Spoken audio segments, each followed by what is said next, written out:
everybody. Welcome to another episode of Two Strike Noise, your favorite baseball history podcast. My name is Jeff. I'm one half of this show. I show up every now and then. The other half is Mark A. Johnston, who is from our remote Pacific Northwest studios. Mark, hello. How you doing, sir?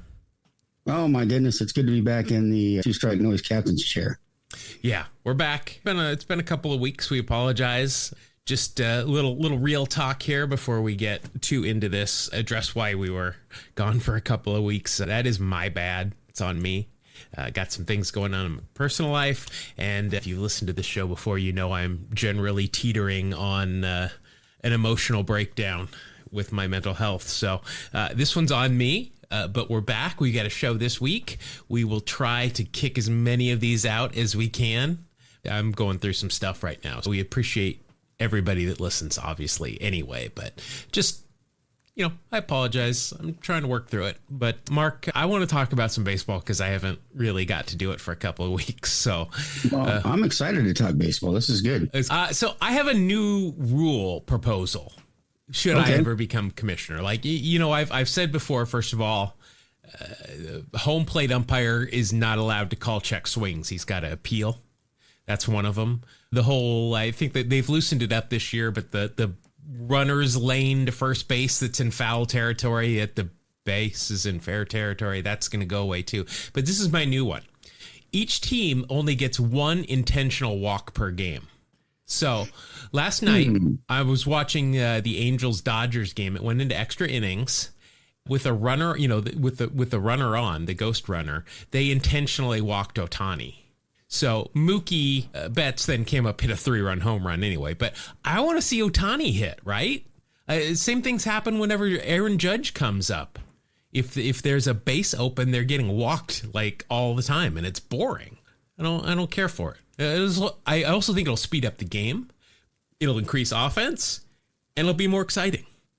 Okay. Well, my first concern is the intentional walk. I mean, if the intentional walk, fine. Maybe you throw one away and somebody advances. Maybe you accidentally groove one. I don't know. That's a good point. I didn't think that through.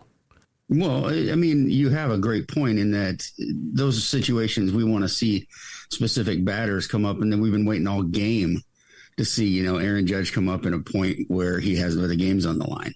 Yeah. I get where you're going with this. Makes sense. I see it a lot lately, and I'm kind of bored of it. I want to see the superstars hit in big clutch situations. Not that Mookie Betts or Juan Soto aren't superstars, but I don't change the channel to watch their at-bats like I do Aaron Judge or Shohei Ohtani. Yeah, exactly.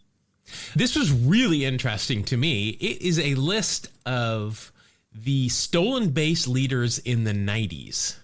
Okay. So, I mean, that piques my interest. Stolen bases, the decade of the 90s. Ricky Henderson's going to be all over that list. Of course. Who do you think he's number one? And if not, who's number one in that decade?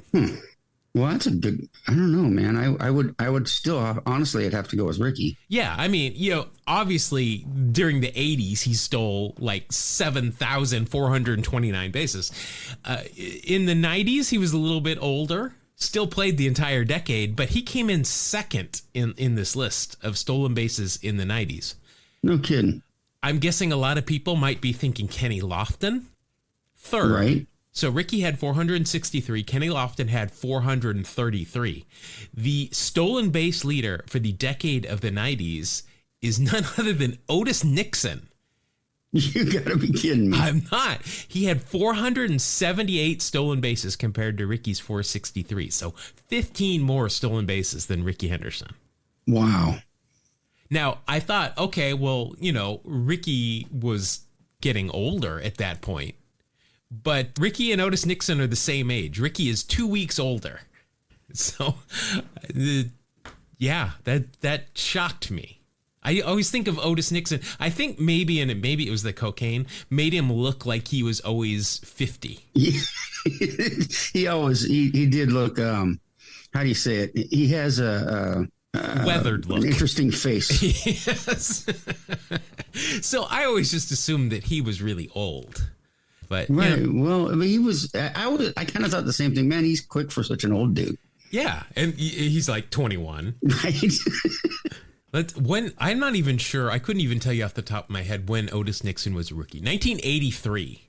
So did not, he played 17 years in the big leagues, but he did not play as long as Ricky and started 3-4 years after Ricky was already in the league and didn't even become a full-time player until his third year in 1985. Never led the league in stolen bases. Kind of like. That's crazy. Yeah. It's his middle name is Junior. It's his middle name? Otis Junior Nixon is his full name. Okay. Now, if he had a son that he called Otis Junior Nixon, it would be Otis Junior Nixon Jr. And then Otis Nixon would be Otis Junior Nixon Sr. Wow, we could do a whole show on this. Yeah. Let's see. I've been noticing this, and I don't think there's been a time in baseball where there are as many second or third generation players as there are in the big leagues right now.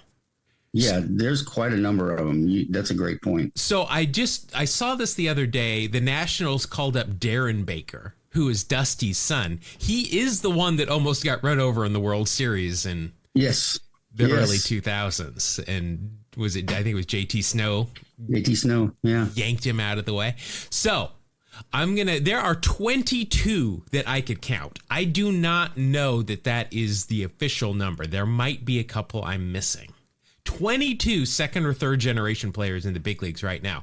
I'm gonna run through them here and see if you can name who their fathers are. So the juniors we're not worried about. We got Vlad Jr., Fernando Tatis Jr., Bobby Witt Jr., and Mark Leiter Jr. I think you can figure out who their fathers are. Yeah. Those are tough questions, but I think I got them. Yeah. Okay. And then a couple of other easy ones here. Kevin Biggio, Bo Bichette. Those, we've talked about them several times. Tyler Nevin, that one should be pretty easy. Yeah. Phil Nevin's son. Yes. Daz Cameron. Right.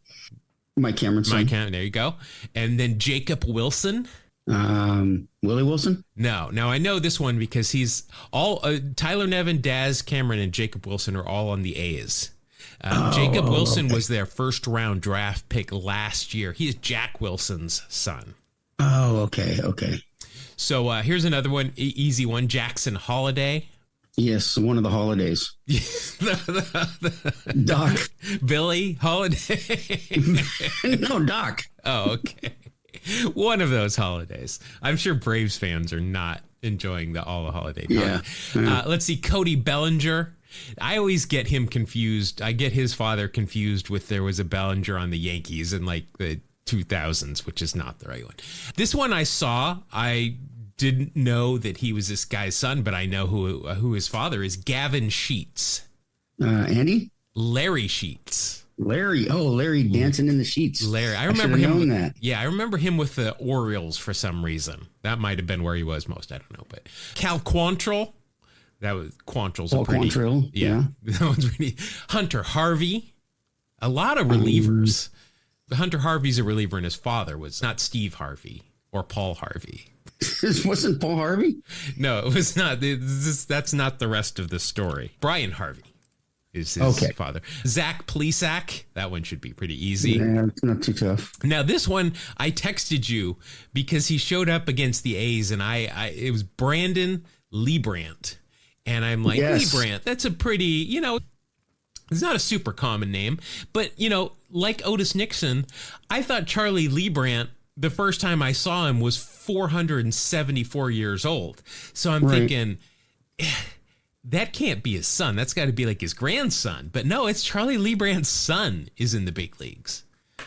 Yeah, that's interesting because, how old is Charlie Liebrandt? Let's see. Charlie Liebrandt is currently 67 years old. So, yeah, he had him pretty late. Yeah, it happens. He is, look at this. Brandon Lambert's 31. So he had him when he was 30. But this is, let's see, he made a couple of appearances. He appeared in 5 games in 2020 and then got called up again this year. So he's only played in 2 seasons. But I had no idea Charlie Liebrandt had a son in the big leagues. We've got Nick Gordon. Nick Gordon. So he's Tom's son and Dee's brother. Oh, okay. So I'm not sure if he's a strange Gordon or just a regular Gordon. Right. Bryce Terang. We've talked about him before. Right, Brian Terang. Yeah, being a Mariner, I think you and I probably, I don't know if that many people remember Brian Terang. I'm sure a lot of our listeners do, but not a common name. Cody Clemens, you know who that is. Mike Yastrzemski. Yes, that's not a difficult one. I hope, yeah. This one just came up. Willie Wagner. I guess it's just Will Wagner, but it's the son of Billy Wagner. So I tagged a Y on the end of his name for some reason. Yes. Okay. He's up. And then Griffin Conine. Jeff Conine has a son in baseball? Yeah, he sure does. Okay, see, I should pay attention. Now, I thought Jose Abreu had a son that had made the big leagues, but I looked at all the Abreus and none of them are related. I thought I remembered that one of the Abreus was his son, but I can find no trace of it. Let's see here. Now, I do want to do some debuts because this show has been essentially written for a week and a half now. So I do want to do, because there were some good debuts when we were originally going to debut the show, which was on August 30th. So, you know, our shows are evergreen anyway. You don't have to listen to them on the first day that they're out. So let's just pretend that it's August 30th again. And rosters have not expanded. It's still the dog days of summer. No pumpkin spice anything anywhere. So let's pretend that the debuts that happened today on August 30th. First of all, this guy, 1905, we've talked about him once or twice. Ty Cobb made his debut. Nice. Yes. It must have been a joyous day. Actually, I read a little bit about it in the latest biography that came out about Ty Cobb and how he got started and stuff. It's a very good book. Well, I'm wondering if this showed up in the book. So we've referenced this story several times about Ty Cobb despising home runs and thought that they were unskilled. You had to be unskilled to hit them. And so he decided that he was just going to try and hit them for a couple of games. And then he hit 5 in like 2 games. Right. Well, I'm not saying that it's not true, and I'm interested if it's referenced at all there. But I did see that this particular anecdote came from a book written by none other than the infamous Al Stump. So we don't know how much we can trust Mr. Yeah, Stump. I'm gonna take that story with a big grain of salt now, because Al Stump is obviously a trash human being and trashed Ty Cobb's reputation, which, let's be honest, Ty Cobb was no angel, but a lot of things that we think about Ty Cobb are false. But of course, the 4,189 career hits is true, and that's very impressive. Also making his debut August 30th was Ray Chapman, made his debut in 1912. Again, someone we've talked about plenty of times. August 16th, 1920, Ray Chapman played in his final major league game. Carl Mays hit him with a pitch. Obviously, it's a very unfortunate event. It led to something good, though. He was carted off the field. He passed away the next day. It did lead to baseball not allowing dirty balls to remain in play, and also with the doctoring of baseballs, because this happened in the dusk and the ball was very dark and hard to see, so that he never had a chance to get out of the way and unfortunately passed away. Yes. Tragic story. Now, one thing, and I think we might have brought this up. I mean, this is show like 260 something. So it's hard to keep what we've discussed straight, but he is still the single season leader with 67 sacrifice bunts in 1917. That's amazing. That is a buttload of sacrifice bunts. The most modern name on the list of most sacrifice bunts in a season is Bert Campaneris from 1977, where he had 40. Wow.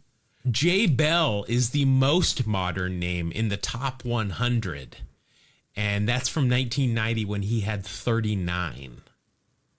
That's a lot. That is, my goodness. I mean, think about 1990. Sack bunts were still a pretty big part of the game, but I mean, Jay Bell was also a pretty good hitter. Yeah, but absolutely. A great bunter, obviously, as well. Obviously, yeah. And then I wanted to mention 1974, August 30th. They mentioned this during the Mets game, which unfortunately Keith Hernandez was not doing, but Keith Hernandez made his debut with the St. Louis Cardinals in 1974. was the first Mets team captain in franchise history, so he has that in common with Spike Owen. Yes. Of course, the Mets have had other team captains since then, while the Mariners have not. No, we're still looking for the right person. Yeah. I actually lobbied for it to be me, and I got laughed at. Well, I would have thought Julio Rodriguez would be positioning himself, but I think this season has set his captaincy back quite a bit. It's not the season we were expecting out of Julio. No, definitely not. And then I wanted to mention this guy, not because he was a particularly great player, but this is a name that I remember I haven't thought about for a while, but it could be one of the coolest real baseball names, who made his debut August 30th, 1980. Onyx Concepcion. Onyx. Hey, that's a birthstone, isn't it? Yeah, it's a black rock, black mineral. Just black? Does it have sparkles or anything? I don't think so. I think it's just shiny. Just shiny. Kind of like obsidian. Yeah, I guess. Although there are probably some geologists who tune into the show. We are very popular in the geology world. But they might say those two are nowhere near the same. And in the same manner, maybe we'll end up on a geology podcast list now. Yeah, I was kind of putting together another geology podcast called Geology Rocks, but it hasn't really gotten off the ground. So stupid, it's funny, man. That's because I knew a geologist in college, and of course he had a t-shirt that said Geologist Rocks. I had to bring that one up. But I did not know this. Onyx Concepcion is the cousin of former major leaguer Jose Chico Lind. No kidding. Yeah. I remember Chico, I'm not sure if it's a baseball card or just a picture. I remember the Cardinal, or no, he was on the Cardinals at the time. I remember him from the Bucks mainly, but he was on the Cardinals, and it was the game of the week, and Joe Garagiola was doing a stand-up pregame, and Jose Lind came and jumped over his head, ran up behind him, put his hands on his shoulders, and jumped over his head. Joe Garagiola knew it was coming, so he helped them out, but Chico Lind. Nice. Chico Lind reminds me of my friend Christopher, who used to mispronounce baseball players' names all the time.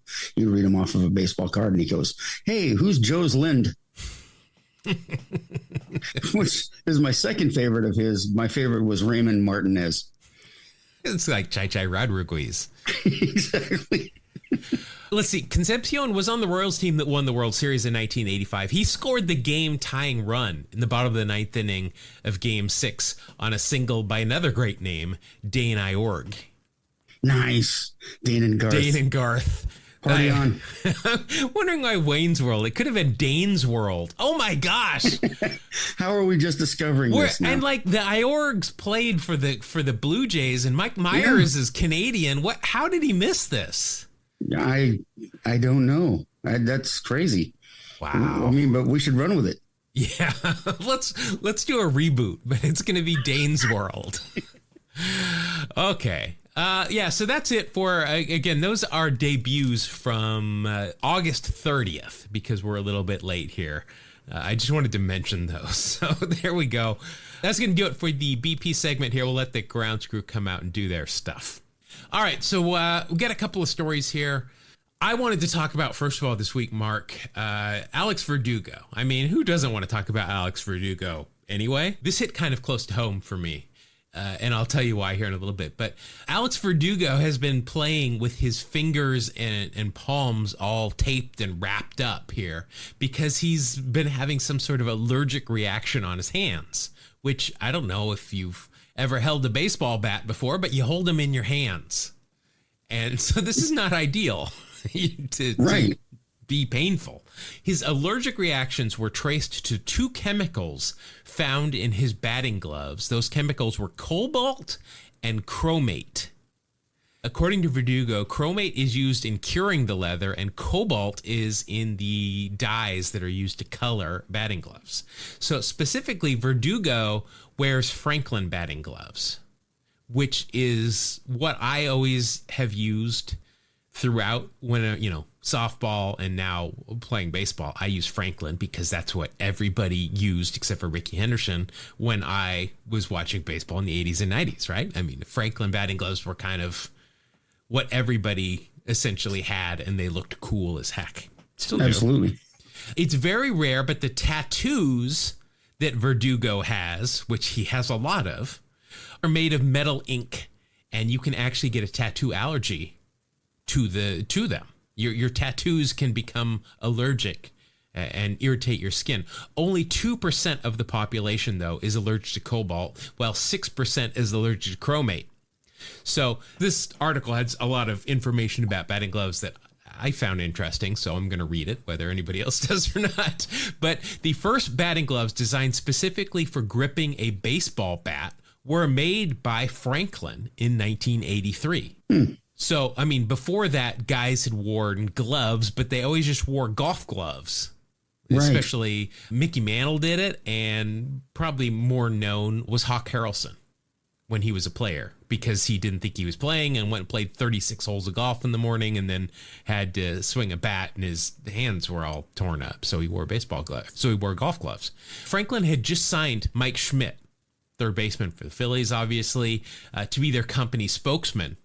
And he tried them in spring training and loved them. He handed them out to teammates. They loved them. And then baseball players from Little League all the way up to the big leagues were using these Franklin batting gloves, which this is something that big Franklin that goes across the back of your hand on the Franklin batting gloves. Those were putting that there was Mike Schmidt's idea to market them. So Verdugo and Franklin are working together to make batting gloves without cobalt and chromium. So I thought that was pretty cool that Franklin's like, yeah, it's our fault. Well, we're gonna work on it. But I do also want to say, if you think our devices like our smartphones and smart houses aren't always listening to what we say and type, no shorter than 5 minutes after I wrote this out, I got an email from Franklin telling me about their newest batting gloves. Wow. Now, I've ordered custom gloves from them before, so it's not out of the realm of possibility, but still, stop listening to us. Wow. Now, I also did want to talk about, I think Franklin is very Gen X, because like I said, when I think of batting gloves, I think of Franklin. That's what I see. Even though Ricky Henderson famously wore those Mizunos that had the padding in them, the lime green and all that stuff. Oh yeah. Everybody wore Franklin's pretty much, other than Ricky and Jose Canseco and some of those guys. So that's what I wear because I still think they look cool, and I still like to get those old school kind. And it's funny because I'm playing with in my league a couple of guys that are millennials, and they've told me that when they think of Franklin, they think of kids' sporting goods. Which I get because they have the Little League stuff and stuff. Yeah. And so they don't wear them because they think they're not major league quality. And some other things I found as well. So like what I don't wear, well, I will sometimes. I'll wear sleeves all the way down to my wrists just so that I'm not sweating. But a lot of times I'll cut them off just past the elbow, like that 3/4 look. Yeah. Everybody makes them. You can buy them that way, but I like to buy the long sleeves and cut them off, just like players in the 80s did, like Ricky and Dave Stewart. For me, I remember seeing them, and you could tell somebody just took scissors and cut them off. I still do that because that's what I think looks cool. When these Gen Z people are like, yeah, why are you cutting your sleeves? You can buy them, that length, because they don't do it because they're used to not seeing people do that. The Gen X versus the millennial, kind of what is cool in baseball looks, which again kind of goes back to Franklin and Verdugo's issues. But I just wanted to bring that up. I'm wondering if anybody else has those same opinions. Do you think what do you think of when you think of Franklin? And if you had to play baseball and wear a 3/4, sleeve, are you going to buy it or are you going to cut it off? What looks cooler? Tell me. I don't know. Mark, yeah. What do you think? What do I think? Yeah. I like the cutoff look. It just reminds me of some like glory days of baseball kind of thing. Griffey did it. Griffey wore Franklin's, and Griffey did that. Yep. Yeah, Mattingly did. I mean, just everybody I remember wore Franklin gloves and cut their sleeves off. What do you say we talk about Stan Musial for a little bit? Yeah, let's talk about Stan Musial.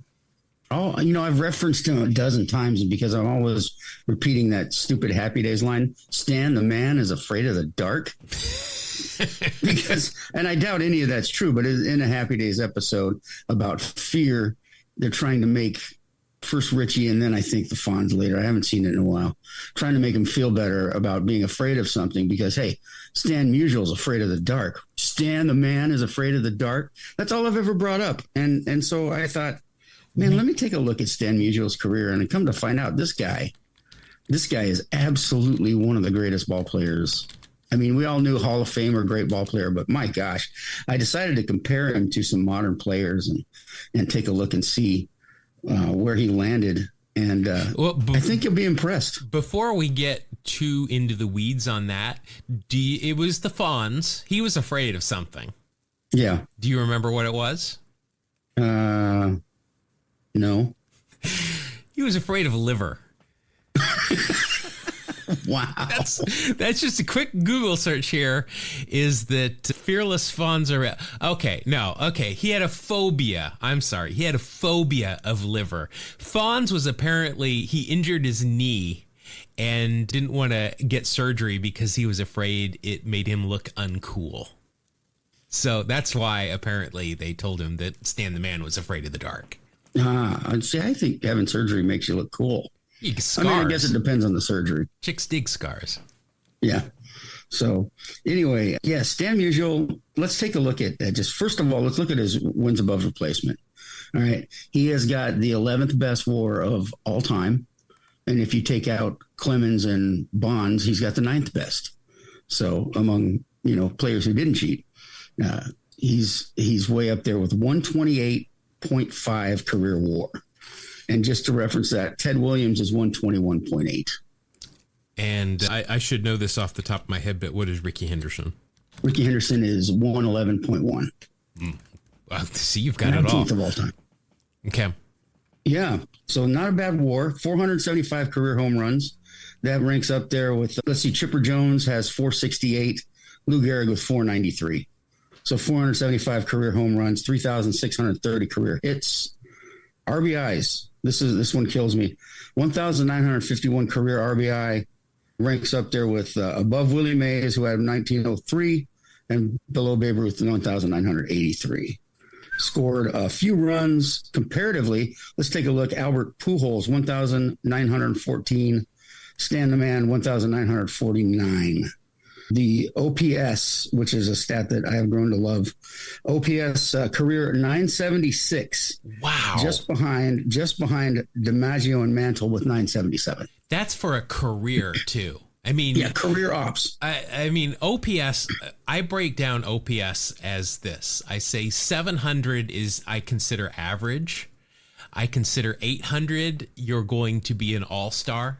900, you're in the MVP conversation, and anything close to 1,000, you are the MVP, probably just easily. He's 0.002 ahead of Frank Thomas, who had a 974 career. And again, that's through a 22-year career. That's not just one or two good seasons. Right. Exactly. This is career numbers. Jeez. Third all-time in doubles behind Pete Rose and Tris Speaker. So he had 725 career doubles to Ty Cobb's 724. So he beat Ty. I think he stuck around just to beat Ty Cobb by one double. Triples, 177 career triples. Now, I discovered just by looking up, trying to find somebody comparatively, I've discovered that triples really are a lost art, because the closest I could find to a modern player that ranks up there would be 56th career in triples, Willie Wilson with 147. Jeez. Everybody else is all from back in the day. So triples, tied with Rabbit Moranville with 177 triples. Which if your nickname's Rabbit, you got to be fast. Nobody named Rabbit has ever been slow. I guaranteed. Career batting average 331, in between Wade Boggs and Tony Gwynn. Tony Gwynn 338 career, Wade Boggs 328 career. So we're talking not just home runs, doubles, triples, RBIs, but a great batting average. Career on base percentage of .417. Jeez.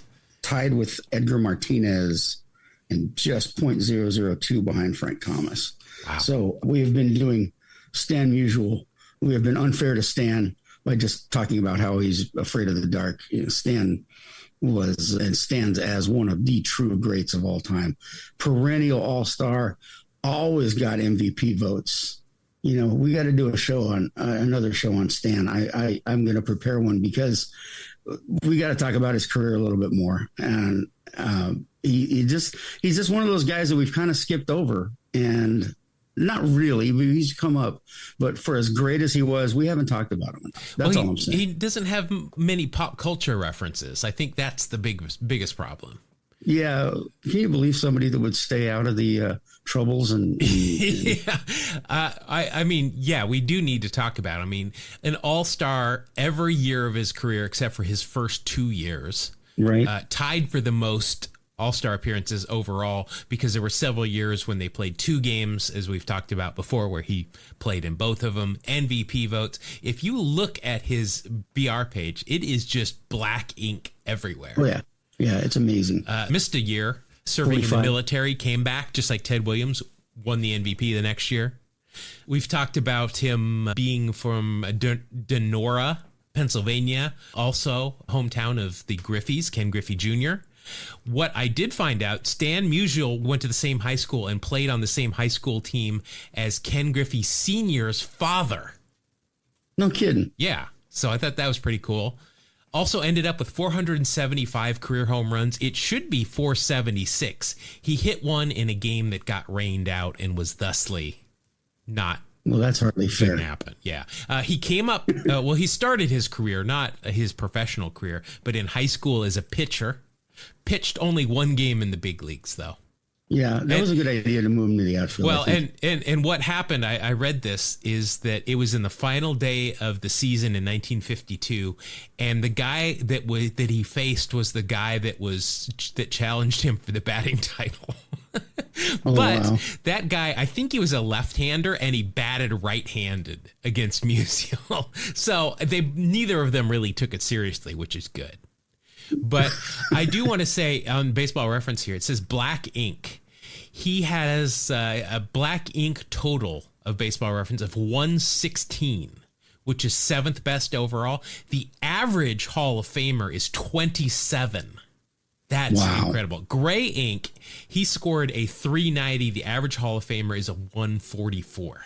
So, these numbers are just incredible. And if you look at his similarity scores with batters, he's ranked with Carl Yastrzemski, Willie Mays, Miguel Cabrera, Mel Ott, Eddie Murray, Lou Gehrig, Jimmy Fox, Albert Pujols. This guy is just incredible. And his nickname led to another great nickname to somebody that we've talked about quite a bit in Don Stanhouse in Stan the Man Unusual. Yes, that's right. One number I forgot to throw in, 12,721 plate appearances, struck out 696 times. Jeez. Walked 1,599 times. That's how you get a bad contact hitter either. That's how you get a on-base percentage of 417 for your career. That's right. Man. Yeah, pretty impressive numbers. Just an absolutely amazing ball player. Great stuff on Stan the Man. Glad to be able to talk about him for a bit. Now, Mark, let's go ahead and wrap up the main segment of the show here, and let's head into the final segment. Looking at the scoreboard, Mark, I am currently up 8-5. We're playing best of 20. Well, not best of, the first 220. If it was best of 20, I'd be closing in. But first 220, and before we get into the rules and all that, we've got a theme song that we paid a lot of money for, and we really need to use it. Still in debt. Stars in his eyes. Wax back hero. Gotta pull the wax back hero. Stars in his eyes. Hero. On a podcast tonight. All right. So we've got a special treat here in Wax Packs Heroes. We've got more packs from longtime listener great supporter of the show, Marshall. Now, Mark, I understand that these are not our usual cards that we get sent. These are Sportflics? Yes. Well, just looking at, there's 2 packs. One is 88-89 Sportflics. The other is 99 Upper Deck. So it's the same years of Sportflics. So you're going to see a lot of the same players, but 99 Upper Deck. So it's kind of a little bit different than we normally do, but I have a feeling that these have been set up to be unique in their approach. But before we get into that too much, let's go over the rules here in case you're new. We're going to take the baseball reference WAR of the player from the year. So in this case, it would either be 89 or 99. And we're going to add that up. We're going head to head, card to card in a WAR style. See, we're using WAR, but it's also the card game WAR. And whoever ends up with the highest total for that round gets to keep both cards. First one to 5 wins. But a couple of things you can do to add or subtract to your total. Any 80s baseball aesthetics. This is a moving target that we kind of will come up with and make a judgment call on what we see. But we're talking about things like real stirrups where you can see sanitary socks, glasses of any sort, good mustaches, eye black, anything like that. Those are all 1/10 of a point bonus. But things like 2-in-1s that we don't like, those are minus 1/10 of a point if the person won any awards in the year of the card, meaning like Rookie of the Year, Cy Young, MVP, whereas an All-Star or a Gold Glove winner, they get a 0.5 point each.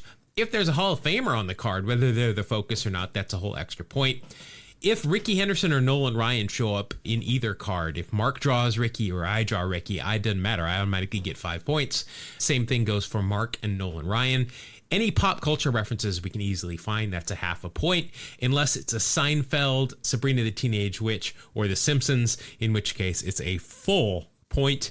And if they get any negatives, like they appeared on the Mitchell Report or were suspended during the season for things they shouldn't have been doing, that's going to be a minus 0.5 point. So, Mark, let's get into this. We've got 2 packs with 2 different years, so I'm going to guess we're going to have to each choose a year. Well, I'm going to let you pick if you want Sportflics or you want Upper Deck. Well, I'm going to go ahead, Mark. 1989, special year for me. That was the last year the Oakland Athletics won the World Series. So I'm going to go with the 89 Sportflics and give you the 99 Upper Deck. Okay, so here we go. We're opening your pack. Okay. There we go. I like that. I like sound effects. Okay, these are Sportflics. For those of you who are not familiar with Sportflics, it was an attempt to make 3D cards, really. You kind of turn them in the light, and it goes from one pose to another, and they never really took off. They're thick, and they bend. They really should have just made it a portrait and had the player's eyes follow you around the room. Kind of like the Mona Lisa. Yes. Yeah, that would be amazing. I've come up with great ideas today. I mean, Dane's World. I mean... Yeah, you're on top of it, I'm man. on it today. You're playing war with war. Yeah. It's not bad. So, okay, no, before I read up your top card, let's take a look at my Upper Deck cards.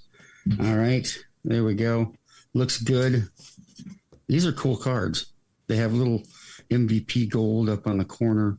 They're pretty cool. Okay, sorry, enough. I'm drooling over the cards. Let's start off. You're going to be the visitor. Okay. So you get to start off with the one and only Tom Hankey. This is 89. All right. That's pretty much during his dominant phase, if I'm remembering correctly. Let's see. Tom Hankey, overall 14 years in the big leagues, Toronto for 8, Texas for 5, and St. Louis to wrap it up in 1995, where he was an all-star at age 37. But in 1989 with Toronto, he went 8-3 out of the bullpen. So some good vulture activity going on there. A 1.92 ERA. Let's see, in 64 games, he had 20 saves, 89 innings pitched, 116 strikeouts, and a 1.91 ERA plus. And that is going to be good for a WAR of 3.4 right off the bat. Now, man, I'm going to guess he's got some glasses on. Well, it's kind of hard to see with the front picture, but on the back there's these cards are bendable. It's hilarious. On the back there's a portrait, and yeah, he's got those big old beautiful glasses on. Yeah, I mean, we do need to go by what's on the front of the card, but I don't remember him ever pitching without glasses on. No, he never did. So I think it's safe that I can award myself a 10th of a point for that. Let's see, member of the 1992 Blue Jays. Won the World Series there against Atlanta. Let's see. The Mariners drafted him in the 20th round of 1979, but he did not sign. Then the Cubs drafted him first in 80, did not sign in the first round, 24th overall. The Rangers drafted him in the 80 draft, and that's when he did sign. Yeah, Texas Rangers, 1980. The Terminator, great nickname. Yeah, that was given to him by John Cerruti after they saw the movie The Terminator. That's right, yeah.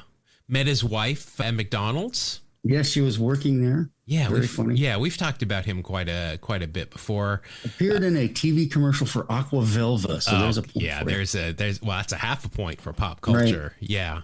Any Aqua Velva activity and you're automatically in. Absolutely. We've talked about he's got a ragtime instrumental, but we're not gonna. I already got enough points there with the Aqua Velva. So the Tom Hankey rag. Yeah, so I'm at 4 points even, which is a good way to start out with Tom Hankey. Nice. Okay, let's see if I can come anywhere close with one of our favorite players of all time, Paul O'Neill. Well, shoot, you're gonna get the Seinfeld points right off the bat. That's right. And this is 99. Yes, so 1999. Let's see, Paul O'Neill, 17 years, likewise in the big leagues, 9 with the Yankees, 8 with the Reds. In 1999, age 36 with the Yankees, he hit 285, 353 on base, 19 home runs, 110 RBI, 11 stolen bases. Wow, look at this. His final 5 years in the big leagues, he had double-digit steals every year. Wow. In 1998, he went 15 stolen bases, only caught once. For a total career of 141 stolen bases, 73 caught stealing. That's underrated speed for Paul O'Neill. No doubt. Despite those great numbers in 99, no All-Star appearance, no MVP votes. 107 OPS plus, and that is a good for a WAR of 2.8. You're going to get the Seinfeld reference, which will bring you up to 3.8 right away. 0.2 of a point behind me. Anything else on this card going to help you out? No, it doesn't. Well, let me see. Stirrups, can't really tell.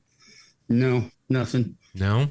Let's see here. Beyond Seinfeld, is there... I mean, he does Yankee games on Yes. Well, he is mentioned on an episode of Friends. I don't know. I think that might count. He is mentioned. The one with Rachel... Do they mention him by name? They must have. Otherwise, I have no idea where they would have mentioned him in this, but if Wikipedia says it, it must be true. It has to be. Yeah. All right. So that first round, thanks to Friends and Seinfeld, is going to go to you. Wow. Paul O'Neill with his pop culture tops Tom Hankey. Yeah. All right. Here's your next card. I think you're going to like this one because I'm pretty sure you heard of this guy. Catcher for the A's, Terry Steinbach. Oh, nice. Now, do these have themes? No themes in these. Oh, okay. And it's a Terry Steinbach taking a cut, wearing number 36. And then if you bend the card and get the light to refract off it different, it's a nice shot of a smiling Terry Steinbach. One of my favorite people to talk to. The first time he meets you, it's like he's known you forever. Like, he is just such a great guy. Good news for me, beyond being my favorite catcher of all time. 1989 All-Star year for Terry Steinbach. Of course, coming off the All-Star MVP just the year before, 1988. 1989, 130 games for the good guys, 273 average, 319 on base, 7 home runs, 42 RBI, had a sneaky stolen base there. In 89, he had 3 stolen bases and was not caught stealing. Wow, sneaky. For his career, 23 stolen bases, 22 caught stealing. Overall, a 92 OPS plus, and that will be a .7 WAR plus the All-Star appearance. So that will be a 1.2. Anything, he was infamous in my mind for wearing 2-in-1s when you could see them. You know what? And you can see, yeah, those are definitely 2-in-1s. Yeah. Yeah, they don't have the bend; they're just straight. That the telltale signs are all there. Yeah. Terry Steinbach came up as a third baseman with the A's. No kidding. Yeah, which is pretty cool, but obviously a great catcher. I don't think he's got anything that I remember pop culture wise. He had lunch with me and Todd Burns once. Does that count? Yeah, I've told him about that. And, oh, yeah, you know, he's a great guy. He's like, oh, yeah, I remember that. No, you don't. Sure you do. Caught 2 no-hitters during his career. Of course, one for the equally awesome Dave Stewart, 1990. That one was in Toronto. And then also Eric Milton's when he was with the Twins at the end of his career in 1999. Also, nice. Oh yeah, he was inducted into the A's Hall of Fame this year, which was awesome. Oh, that's cool. And what was really Definitely cool deserving. is that he was inducted by Carney Lansford, who those two are just inseparable since they became teammates on the A's. They vacation together with their families. They are absolutely frickin' frack. I love them. That's so cool. All right, so I got a 1.1. Yes, and for moi, it looks like my player is from the New York Mets, Al Leiter. I bet he's got a son. 99 Al Leiter. Yeah. Let's see. Okay, 19. Well, first of all, 19 years in the big leagues, 7 with the Mets, 7 with the Jays, 4 with the Mets. I'm sorry, 4 with the Yankees. 4 with the Yankees, 3 with the Marlins. In 1999 with the Mets, teammate of Rick Anderson that year. 13-12 with a 4.23 ERA. 213 innings pitched, 209 hits, 162 strikeouts, and a 1.05 ERA plus. And that is good for a WAR of 2.5. Wow. Big year WAR-wise. Anything else on that card going to help you out or hurt you? Well, he's got his the lower pant leg pulled all the way over, you know, the socks, so you can't tell anything there. No glasses, nothing. He's wearing what looks like a green Mets cap, which is odd, but there's nothing on here that's going to help me out. Means it was during spring training on St. Patrick's Day. That's when they wear their green. Which I don't think we get any bonus points for. No, we don't. But you know what? You don't need them because you're going to win this round. But that would be, you know, there's a throwback jersey or something like that. We could certainly consider that. A lot of in-studio stuff, as far as I know. Interesting charitable work. His page actually says Leiter has won nearly every philanthropic award MLB offers. Good for him. And of course, his nephew, Mark Leiter Jr. Ah, yes. Okay. All right. Now for the Cleveland baseball team, your player is Tom Candiotti. Do I get knuckleball points? You know, it's interesting. You can actually, if you hold the card the right way to get the right refraction, you can tell he's throwing a knuckleball. Well, and he's in a movie. I think he plays Hoyt Wilhelm or somebody in a baseball movie. We'll get to that. But overall, 16 years in the big leagues, 7 for Cleveland, 6 for the Dodgers, 2 for the good guys in green and gold, 2 for Milwaukee, and 1 for Toronto. 1989 with Cleveland, he went 13-10, 3.10 ERA, 4 complete games, 206 innings pitched, 188 hits. Let's see, how many wild pitches? Only 4 wild pitches. Really? Yeah. Maybe he wasn't throwing the knuckleball a lot at that point. Maybe it was just later in his career. Overall, a 1.28 ERA plus, and that is going to equal a WAR of 4.7 for Tom Candiotti. Wow. That's bad. impressive. Let's see. Anything on the card going to help me out? You can't really tell. It's a little dark to see if he's got sunglasses on or not, but it's the Sportflics thing. It's not always super clear. but you definitely you get points for remembering that he was in the movie 61 playing Hoyt Wilhelm. Yeah, look, I even got the player right.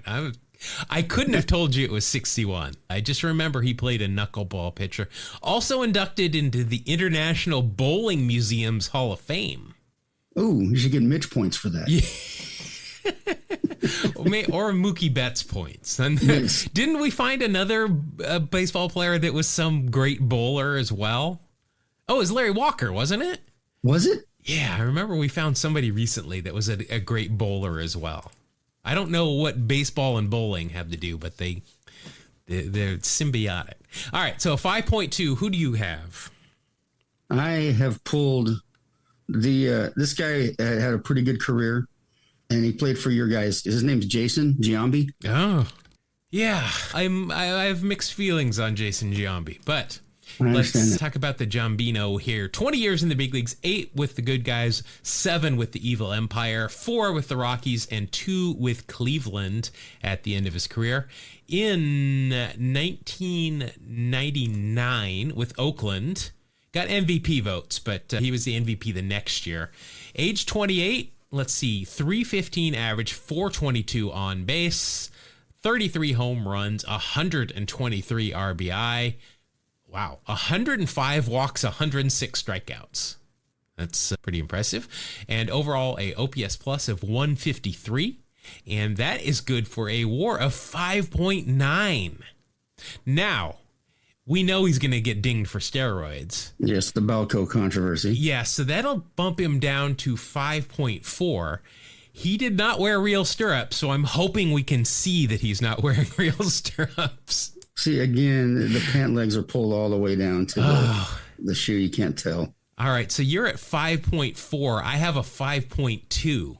Wow. Did he have a mustache in this card? Let's see here. He does. So that's up to 5.5. I don't think I'm going to find enough negative stuff because I think he's got some... I think he was on the cover of several video games throughout his career. Also appeared in The Bronx is Burning on ESPN. So, yeah. Yeah.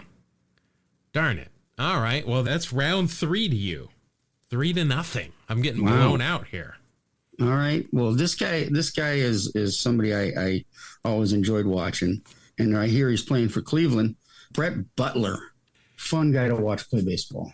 Bunter is what I think Absolutely. of when I think of Brett Butler. That was always mentioned whenever you would watch a game with him. Oh, great bunter. One of the best bunters in baseball. Not the actress Brett Butler either. Just make sure you get that right. Oh, yeah. I remember Grace Under Fire, right? That was her TV show. I think you're right. Yeah, I like that show. 17 years in the big leagues. Dodgers, 7. Cleveland, 4. Giants and Atlanta, 3 each. And the Mets, 4-1. 89 with the Giants, 283 average, 349 on base, 4 home runs, 36 RBI, 31 stolen bases, a 105 OPS plus, got some MVP votes, and overall that will lead to a WAR of 1.9. Anything on that card going to help me out? Is he bunting? You know, he's got the fake stirrups, man. Oh, you son of a gun. Yeah, those are definitely fake. All right. Stupid 2-in-1s. I mean, Brett Butler was a great base stealer, great bunter, obviously. I don't know if we've mentioned bunting enough. Great defensive ball player, too. Yeah. I remember in Strat one year, Stratomatic, he was a 1, which is the best defensive rating, and he didn't make any errors that year, so he was an E0. So anytime you rolled for defense against my friend Jason, who had Butler in center field, anytime you rolled the defense, it was just an automatic out, and that really bugged all of us. All right, so you've got to beat a 1.8, which is very beatable. Yes, let's see here. I've got for your Colorado Rockies. Kurt, what is that man wearing? I cannot say Kurt Manwaring without saying that. That is one of the few great things that Chris Berman has contributed to. Unless he's a fan of the show, then there's Then he's great. We love him. You're with me, Leather. That's the second great thing that if you know what that is, that's the second great thing that he's contributed. Kurt Manwaring, let's see. The Giants for 10 years, the Rockies for 3, and Houston for 1. 1999 for Manwaring, his final year in the big leagues, age 33 for Colorado. Only appeared in 48 games, 299 average, 374 on base, 2 home runs, 14 RBI, and 81 OPS plus, and a WAR of minus 0.3. Ouch. Wow, I might win a round with 1.8. There goes my perfect score. Yeah. Let's see. Once traded by the Giants to the Astros for another catcher, Rich Wilkins. Ah, yes, the power hitting lefty. Let's see. Won the Willie Mack Award honoring his spirit and leadership in 1993. Was tied in 93 for 4th in intentional walks with 13, all while batting 8th in front of the pitcher's spot. Those 8 hitters, a lot of them got intentionally walked. Oh, yeah. But if you only had 1 per game, you'd have to be careful. That's right. But what is good for me is that Brett Butler beats Kurt Manwaring. So it is now 3-1. All right. And you got another good one. And I know you're a fan of this guy, and he's wearing flip downs, my friend. Nice. Second baseman for the Phillies, Juan Samuel. Always took good pictures. Always had good hair. Good. That Jerry curl. Jerry curl hair. Yeah.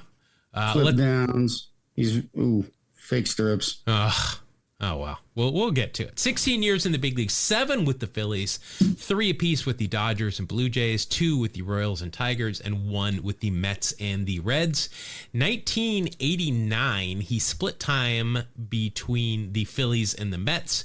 Overall hit 235, 303 on base, 11 home runs, 48 RBI, 42 stolen bases, 86 OPS plus. Altogether, that is going to be a WAR of that is going to be a WAR of 0.9. The flip downs get canceled out by the stirrups, so nothing else there for me. Traded by the Phillies to the Mets in 89 for a player to be named later, Lenny Dykstra and Roger McDowell. Oh, wow. So that was a pretty big trade for the Mets there. Tied a major league record for consecutive strikeout totals with 4, shared by one of your guys, Hack Wilson and Vince DiMaggio. So free swinger. Also managed the Orioles for a brief stint in 2010. 51 games, went 17-34. So there is a 0.9. That should be pretty easy for you to beat. But I said that about Brett Butler's. Well, I think I might have you here because I've got the first baseman for Cleveland, Jim Thome. Yeah, you get that Hall of Fame bonus right off the bat. Thome, 22 years in baseball, 13 with Cleveland, 4 with the Phils and the White Sox, 2 with Minnesota, and then 1 for LA and the Orioles. In 1999, as if you needed help, all-star year, led the league in walks and strikeouts, 277 average, 426 on base. Wow, he had a 445 on base percentage in 2002. Wow. 33 home runs, 108 RBI, and a 142 OPS plus. All of that together is a 4.5. You get the Hall of Fame, you got the All-Star, yada, yada. Clearly, you have won this round. You might have quadrupled my score in this round. Yeah, it's interesting to look at his page here. He's got all kinds of charities, charitable, philanthropic work that he's done. Just a cool guy. Wasn't he in the On Strike Married with Children episode? I want to say he was, but I might be getting that confused. Again, doesn't matter. He's clearly a winner here and a good player. So, all right, you're up 4-1. One more, and you're going to put me away here. All right. You got a pretty good player here, though. Right fielder for the New York Mets, Darryl Strawberry. Well, I get Simpsons points right off the bat. Yep. So that's a good thing. Let's see. Overall, 17 years in the big leagues, 8 with the Mets, 5 with the Yankees, 3 with the Dodgers, 1 with the Giants. 1989, good news, all-star year. Hit 225 with the 312 on base. So obviously getting those all-star votes on reputation. Let's see, 29 home runs, 77 RBI, 11 stolen bases, and a 125 OPS plus. And all of that will equal a 4.8. Let's see, he was an all-star that year, so that's a half a point. He was on The Simpsons, so that is a whole point. Anything else? Got a mustache in that picture at all? I can't see it. Wait. No, if you flip it to, yes, he does. Nice. I had to flip the light to refract a different. Yeah, I'm at an advantage because I have several photos to choose from when you change that card's angle. 3 World Series titles for Darryl. Of course, the 86 New York Mets, and then 2 with the Yankees in 96 and 99. Overall, first pick overall in the entire draft in 1980 by the New York Mets. Let's see. He's had some problems. He was suspended during his career for a couple of things, wasn't he? So that's going to bump me down, unfortunately. But let's see. On The Tonight Show, that doesn't. Oh, he was on The Apprentice as well. I'm afraid we're going to have to count that. But that will also just wipe out the suspension. So right. 6.4 for Darryl Strawberry. Yeah, I don't think I'm going to come very close here with my guy. Okay, who you got? Henry Rodriguez. This is when he was with the Cubs. Now, the outfielder, not the infielder. You know, Henry Rodriguez had some big power years, though, didn't he? Yeah, I mean, I remember him hitting home runs in the 30s. So let's see here. Henry Rodriguez, 11 years in the big leagues, 4 with the Dodgers and the Expos, 3 with the Cubs, and then 1 with the Yankees and 1 with Florida. 1999 with Chicago. He hit .304 with a .381 on-base percentage, 26 home runs, 87 RBI, and a 134 OPS plus, and that is good for a 3.1 WAR, which is great. But again, compared to Darryl Strawberry, I'm not sure you're going to have enough. Let's see. I don't know of any. In Montreal, he became a tradition to throw O. Henry bars onto the field after a Rodriguez home run. I'm sure the grounds crew loved that. Oh, I'm sure. Yeah. Clean up all the O. Henry bars. All right. So I'll get that. I'm fending you off. It's 4-2 now as we move on to the next round. All right. Okay. You got another solid player, another guy we like. Center fielder for the Red Sox, Ellis Burks. All right. Let's see what Ellie can do for me here. No listed nickname on Baseball Reference, but I have to assume they either called him Ellie or Berkey.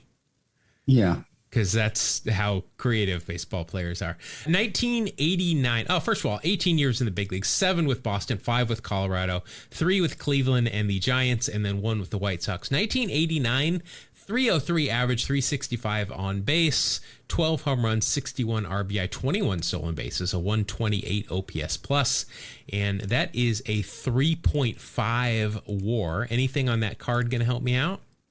It doesn't look like it, no. Oh, well. Yeah, those are definitely fake stirrups. All right. Let's see. First round, 20th overall pick in the 83 draft by the Red Sox. I'm not sure. I know we've had him several times. I don't remember any pop culture references. Yeah, I don't see anything else here. Part of the Blake Street Bombers with the Rockies with Andres Galarraga, Dante Bichette, Larry Walker, and Vinny Castilla. Oh, yeah. That's pretty good heart of the order right there. All right, so 3.4. Can you beat it? Well, can Pokey Reese get anywhere near there? Boy, there is a name I have not heard in a good hot minute. But I still remember how to spell his name. The Mariners signed him, and he never played a game. He started the season on the 60-day DL, and then he never came off. I remember that. I remember when the Mariners signed him. But yeah, he never appeared in the big leagues again after that. He was in a commercial and everything for the Mariners. Let's see. A member of the 2004 Red Sox World Series team. So that's a pretty special thing. 1999. Good news for you. Won his first Gold Glove that year with the Reds. Overall, 8 years in the big leagues, 5 with Cincinnati, 2 with the Bucks, 1 with the Red Sox. In 1999, 285 average, 330 on base percentage, 10 home runs, 52 RBI, 38 stolen bases, and 86 OPS plus. And that is good for a WAR of 4.0. Wow. I am not sure that I'm going to be able to knock off 0.7 of a point.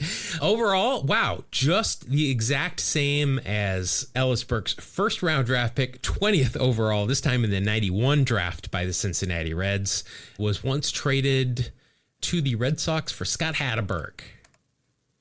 One of my guys. Anything on that card going to help me out? No, it doesn't look like it. Pokey wore his socks, the red socks, all the way top to bottom. Can't even see any stirrups. No mention as to why he was nicknamed Pokey. I don't see it. See, he's a fast guy, though, so it's kind of a weird nickname. Pokey to me sounds slow. Yeah, it's like naming the big guy Tiny. Yeah. But good news for you, that's going to win the round for you. That is going to give you a win. So you're going to bump up to 6 wins compared to my 8. I was looking forward to the Bobby Bonilla versus Jack McDowell matchup. Well, that'll come up. We'll put these cards in the pool and we'll get to them at some point here. So, Okay. But All right. we do want to thank again Marshall, a longtime listener. Thanks, Marshall. Longtime supporter for sending these in. We appreciate that. If you want to send us some curated or still just like this, some packs, if you're going to send us Sportflics, that's awesome because Sportflics are cool. You can do that. Just look down in the show notes or just go into the Google machine and search for Two Strike Noise. That's TWO Strike Noise. You can find us pretty much anywhere to get a hold of us, including an email address that contains said words. Yeah, you can actually type in twostrikenoise@gmail.com and you can talk to us. Well, you can write to us. You can talk to us. I hear it in your voice. Yeah. When I read it, I hear the vocal. It resonates. Maybe we'll set up a Patreon where you can come and you can talk to us. Maybe that's the thing. Yeah, Nobody's going to want that. Anyway, that's going to do it for this episode. Again, thank everybody for listening and tuning in. We will try to get on a schedule here. I cannot make any promises, but we're not going anywhere. I'm just going through a rough patch. So we appreciate everybody, and let's do it again when we do it, hopefully very soon. We'll see you on the next episode of Two Strike Noise. Thank you. God bless you. Have a great day.